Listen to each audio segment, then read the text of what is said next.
एक समय की बात है जब पहाड़ों के बीच फूलपुर नाम का एक प्यारा सा गांव था, जहां अक्सर शहर के लोग छुट्टियां बिताने के लिए आते थे। इसी गांव में एक होटल था जिसे चांदनी होटल नाम से जाना जाता था। उसका मालिक केशवलाल गांव में काफी मशहूर था। उसका होटल खूब चलता था, जिससे केशव काफी अमीर बन चुका था। उसकी अच्छी कट रही थी, लेकिन कुछ दिनों पहले जो हुआ उसके बाद एक बड़ी अनहोनी केशवलाल के साथ होने वाली थी, जिससे वो खुद भी अनजान था। एक दिन रघु नाम का एक आदमी केशव के पास आया और बोला, राम राम केशव भैया, मैं रघु, आपका बहुत नाम सुना है यहाँ। मैं यहाँ नया नया आया हूँ अपने गांव से। मेरा गांव बाढ़ की चपेट में आ गया है। मैं अपनी पत्नी राधा और बेटी बंसी के साथ किसी तरह यहाँ आ पहुंचा। मालिक, मेरे पास न रहने के लिए घर है ना कोई काम। अगर आप मुझको कोई काम दे सके और रहने के लिए तनिक एक छोटा सा कमरा दे दें तो बड़े उपकार होंगे मालिक। अरे हाँ हाँ रघु भाया, मैं भी कभी बहुत गरीब था, इस वास्ते थारा दुख समझता हूँ। मैं थारी मदद करूंगा, लेकिन तन्ने काम मन लगा के करना होगा। अरे हाँ हाँ सेठ जी, आप चिंता मत करो, मैं कोई भी काम कर लूंगा। मेरी पत्नी को भी अगर आप कोई काम दे दो तो मेहरबानी होगी सेठ जी। ठीक है, तुम दोनों को अपने होटल में काम दे रहा हूं। तुम बर्तन धोने का काम कर लो और तुम्हारी पत्नी झाड़ू पोंछा कर लेगी। और रही बात रहने की, तो मेरे होटल के ग्राउंड फ्लोर में एक कमरा खाली है, तुम अपने परिवार के साथ वहीं रह लो। बहुत बहुत धन्यवाद सेठ जी, मैं और राधा आज से ही काम पे लग जाएंगे। आप बहुत दयालु हैं सेठ जी। जब भी मैं अपना घर बनाऊंगा तो उसमें आपकी तस्वीर जरूर लगाऊंगा। जब किसी ने मेरा साथ ना दिया तब आपने साथ दिया। आप मेरे लिए भगवान से कम नहीं हो सेठ जी। अरे बस भी करो, मैं बस इंसानियत के नाते थारी मदद कर रहा हूं। मने इंसान ही रहने दो, भगवान ना बनाओ। केशव और रघु की ये बातें वहाँ मौजूद एक चुड़ैल सुन रही थी। वो काफी गुस्से में केशव और रघु को घूरे जा रही थी। केशवलाल, मुझे तड़पा के तू इतनी शांति से नहीं जी सकता। ये रघु जो तुझे भगवान मान रहा है, एक दिन तुझे कोसेगा और शैतान समझेगा। तुझे जेल भेज के ही मेरा बदला पूरा होगा, और इसकी शुरुआत आज से होगी। रघु और राधा दोनों मन लगा के काम करने लगते हैं। रघु बर्तनों को चकाचक चमका के केशवलाल का भरोसा जीत लेता है, और राधा का काम भी केशवलाल को काफी पसंद आता है। एक दिन ऐसे ही राधा पूरे होटल की सफाई कर रही थी। बंसी भी उसके साथ थी कि तभी राधा को ऐसा लगा कि उसका पल्लू किसी ने जोर से खींचा है। राधा एकदम से डर के पीछे देखती है तो उसे कोई नहीं दिखता। शायद मैं कुछ ज्यादा ही थक गई हूँ, इसीलिए मुझे वहम सा हो रहा है, लेकिन काम तो करना ही होगा, तभी मैं अपनी बंसी को स्कूल भेज सकूंगी। राधा फिर से अपने काम में लग जाती है और बंसी उससे कुछ दूरी पे चाक से लंगड़ी खेलने के लिए डिब्बे बनाने लगती है। आज तो मजा आ जाएगा लंगड़ी खेलने में, एक पत्थर ले आती हूँ जल्दी से। बंसी पहले डिब्बे में पत्थर को फेंकती है और बाकी डिब्बों में लंगड़ी खेलते हुए वापस आ जाती है। अब वो दूसरे डब्बे में पत्थर फेंकती है कि तभी वो पत्थर अपने आप उड़ के तीसरे डब्बे में चला जाता है। अरे ये क्या, ये पत्थर अपने आप कैसे उड़ रहा है? बंसी फिर पत्थर को उठा के दूसरे डब्बे में रखती है, लेकिन वो पत्थर फिर से हवा में उड़ते हुए तीसरे डब्बे में गिर जाता है। ऐसा कई बार होता है। ए पत्थर, तू मुझे परेशान क्यों कर रहा है? रुक जा, अभी बताती हूँ तुझे। बंसी अपना पाँव कई बार उस पत्थर पे पटकती है, लेकिन वो पत्थर हर बार खिसक के साइड में हो जाता है। फिर वो पत्थर बार बार खिसक के एक बेसमेंट में पहुंच जाता है। बंसी भी उसके पीछे पीछे जाने लगती है। वो पत्थर सीढ़ियों से उतरते हुए एक दरवाजे के सामने आके रुकता है। जैसे ही बंसी उस दरवाजे के पास आके रुकती है, वो दरवाजा अपने आप खुल जाता है और बंसी को एक आवाज सुनाई देती है। बंसी, आओ, मेरे पास आओ। इससे पहले कि बंसी कुछ बोल पाती, उसके सामने अचानक से केशवलाल आ जाता है, जिसे देख बंसी डर जाती है। अरे डरती क्यों हो? इधर आओ मेरे पास। अरे मैं किसी से नहीं डरती सेठ जी, लेकिन आप अचानक यहाँ कैसे आ गए? इस वक्त तो आप अपने घर पे होते हैं ना? मैं कहीं भी आ जा सकता हूँ। तुम मेरा असली रूप नहीं जानती, इसलिए ये सवाल कर रही हो। कौन सा रूप? मेरी आंखों में देखती रहो, बस देखती रहो। केशवलाल बंसी को घूरे जाता है। बंसी भी केशवलाल की आंखों में एकटक देखे जाती है और उसके बुलाने पे कमरे के अंदर चली जाती है, मानो जैसे केशवलाल ने उसे सम्मोहित कर लिया हो। आओ बंसी, आओ बंसी, आ जाओ। बंसी जैसे ही कमरे में पहुंचती है तो कमरे का दरवाजा अपने आप जोर से बंद हो जाता है, जिससे बंसी एकदम से सुध में आ जाती है। ये दरवाजा अपने आप कैसे बंद हो गया? सेठ जी इसे खोलिए, मुझे जाना है, माँ मुझे ढूंढ रही होगी। बंसी वहां से जाने लगती है और जोर से दरवाजा खोलने की कोशिश करती है, लेकिन वो देखती है कि दरवाजे की कुंडी खुली है पर दरवाजा बंद है।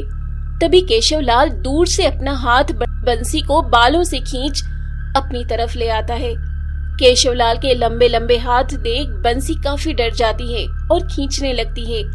केशवलाल दरवाजे की तरफ देखता है और दरवाजा अपने आप खुल जाता है। बंसी भागने की कोशिश करती है कि तभी केशवलाल अपने लंबे हाथों से उसको पीछे खींचता है।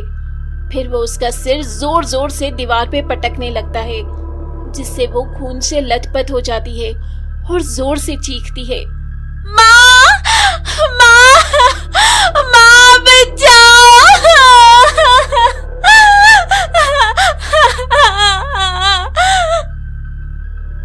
केशवलाल उसे हवा में गोल घुमाते हुए जमीन पे पटक देता है। उधर से राधा बंसी की चीखें सुन के कमरे की तरफ दौड़ती ही है कि उसे केशवलाल कमरे से बाहर निकलते हुए दिखाई देता है। उसके कपड़ों पे लगा हुआ खून भी राधा देख लेती है। तभी केशवलाल अचानक से वहां से गायब हो जाता है। राधा बंसी को अपनी गोद में लेके पूछती है, बंसी, हे बंसी, क्या हुआ? किसने किया ये सब?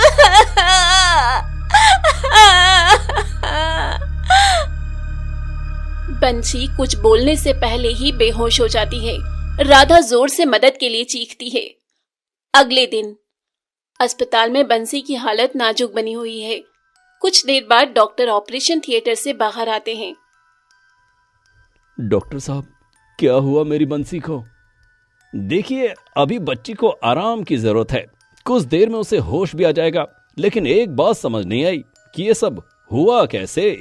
बंसी को सिर पर कई बार मारा गया है और चोट भी काफी गहरी है। किसी ने जान से मारने की कोशिश की है बंसी को। आपकी किसी से कोई दुश्मनी? नहीं डॉक्टर साहब, हम कुछ दिन पहले ही यहां आए हैं, किसी को ठीक से जानते भी नहीं।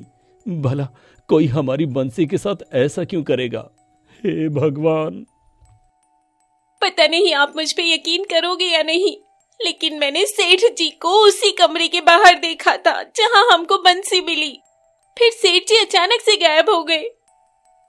क्या राधा, तू ये क्या बोल रही है? सेठ जी हमारी फूल सी लाडो के साथ ऐसा क्यों करेंगे? देखिए, आप शांत रहिए, मैंने पुलिस को बता दिया है। जैसे ही बंसी को होश आएगा, पुलिस बंसी से पूछताछ करने आएगी। जिसने भी ये किया है वो पकड़ा जाएगा। वो जो कोई भी है, उसको मैं छोड़ूंगा नहीं। रघु इतना कहता ही है कि कुछ लोग 4-5 लोगों को अस्पताल ले आते हैं। उन घायल लोगों को भी सर पे चोट लगी होती है, जिससे खून बह रहा होता है।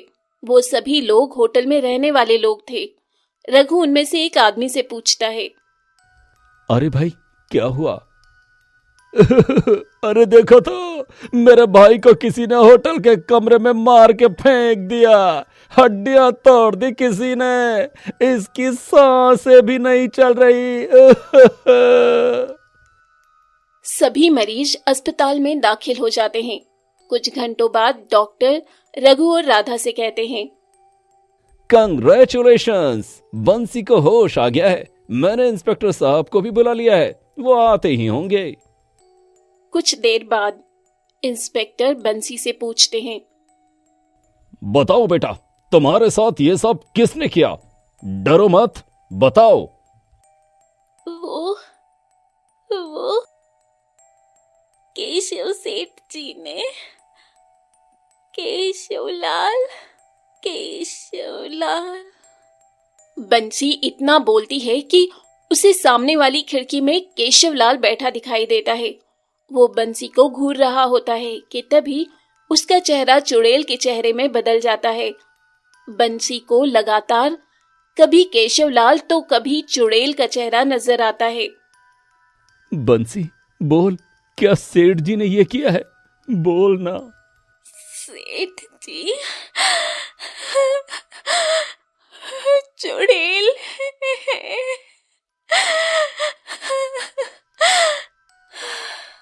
इतना कह के बंसी बेहोश हो जाती है। सब लोग प्लीज बाहर चलिए। रघु को बंसी और राधा की बात पे अब यकीन होने लगा है। केशवलाल पे आए अपने शक को दूर करने के लिए वो अस्पताल के बाकी मरीजों के घर वालों से बात करता है। उसे पता चलता है कि सबको उस तहखाने में केशवलाल लेके गया था। उन मरीजों में श्याम का बेटा भी शामिल था। श्याम उसी होटल में खाना बनाने का काम करता था। रघु उसे आवाज देके कहता है, अरे श्याम भाई, तुम भी किसी को लेके आए हो क्या? हाँ रघु भैया, हमारा बेटा भी वही हालत में है जौन हाल में तुम्हारी बंसी। और जब पुलिस वाला पूछा तो हमारे बेटे ने सेठ जी का नाम लिया। मैंने भी बाकी मरीजों के परिजनों से बात की तो पता चला कि सब केशवलाल का ही नाम ले रहे हैं। चलो एक बार सेठ जी के बंगले पे जाके देखते हैं। सही कहा, चलो। रघु और श्याम केशवलाल के बंगले में पहुंच जाते हैं और खिड़की से हालात का जायजा लेने लगते हैं। वो देखते हैं कि केशवलाल और उसकी पत्नी डाइनिंग टेबल पर खाना खाने बैठे हैं और आसपास कोई नहीं है। केशवलाल की पत्नी आशा उसे खाना परोसती है। अरे तनिक तू भी बैठ के खा ले। नहीं, मुझे भूख नहीं है। ऐसे कैसे भूख ना है थारे को? केशवलाल गुस्से में उठ खड़ा होता है और जबरदस्ती आशा के मुंह में खाना ठूंसने लगता है, जिससे आशा का दम घुटने लगता है। फिर वो कई बार आशा का सिर दीवार पे दे मारता है, जिससे वो खून से लथपथ हो जाती है। केशवलाल अपने पैने नाखून से आशा के हाथों को नोचता है। आशा बुरी तरह से थक जाती है। ए जी, क्यों इतना मार रहे हो बिना बात के? आज तक तुमने कभी मेरी तरफ उंगली ना उठाई, फिर आज क्या हो गया? केशवलाल एक चुड़ैल बन जाता है और आशा से कहता है, मैं तेरा पति नहीं, चुड़ैल हूँ। पहचाना नहीं मुझे? खैर कोई बात नहीं, ऊपर जाके मिलना मुझसे वापस। बहुत शौक है ना तुझे गहनों का? ये ले। आशा के गले में सोने का नेकलेस होता है।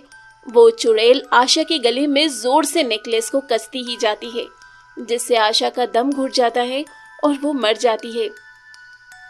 अब मैं केशवलाल बनके पुलिस के पास जाके अपना गुनाह कबूल करूंगी और जब केशवलाल को उम्र कैद की सजा होगी तब मैं उसके शरीर को छोड़ दूंगी और उसके बेटे के शरीर में जाऊंगी। जैसे इस केशवलाल ने मुझे जीने नहीं दिया, मैं इसके बेटे को जीने नहीं दूंगी। तभी मेरा बदला पूरा होगा।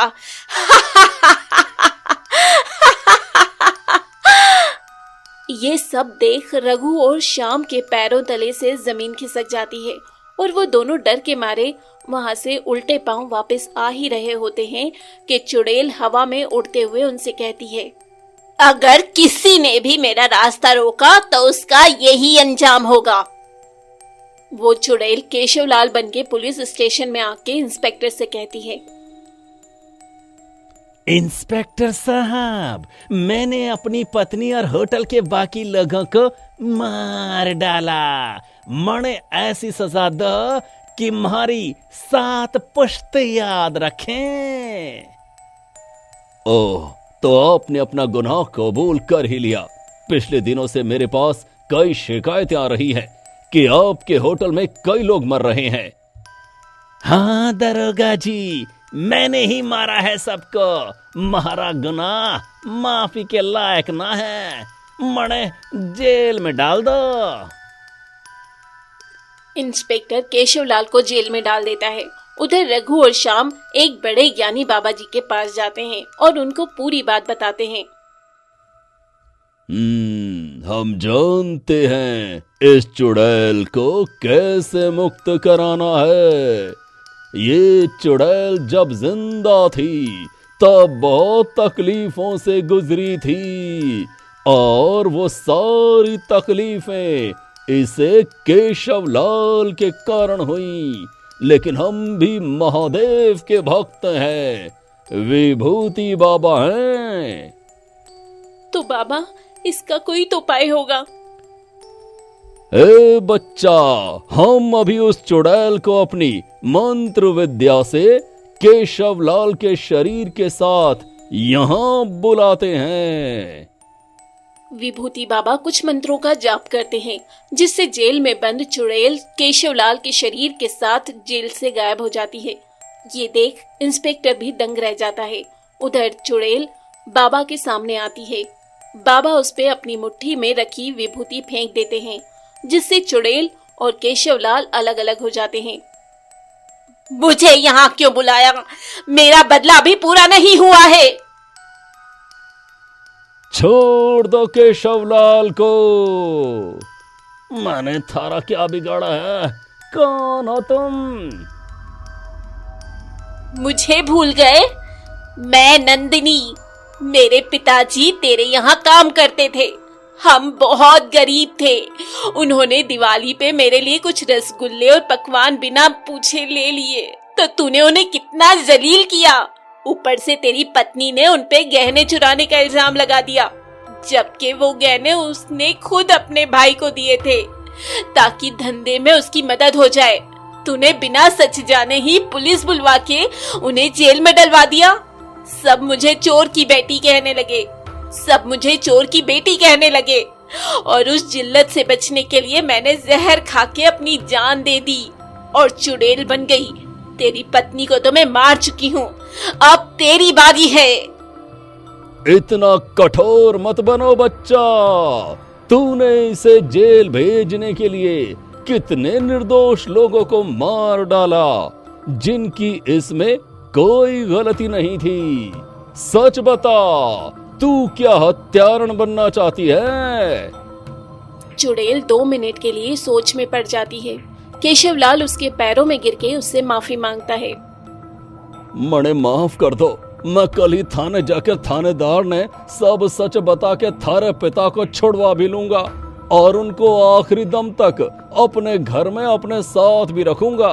बस अब मेरा रूप लेके किसी को मत मारो।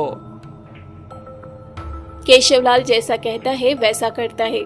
चुड़ैल मुक्त होने के लिए राजी हो जाती है। विभूति बाबा उस पे मंत्र वाला मुक्ति जल छिड़कते हैं और वो मुक्त हो जाती है। उधर बंसी को भी होश आ जाता है और उसकी जान बच जाती है। राधा उसे गले लगा लेती है।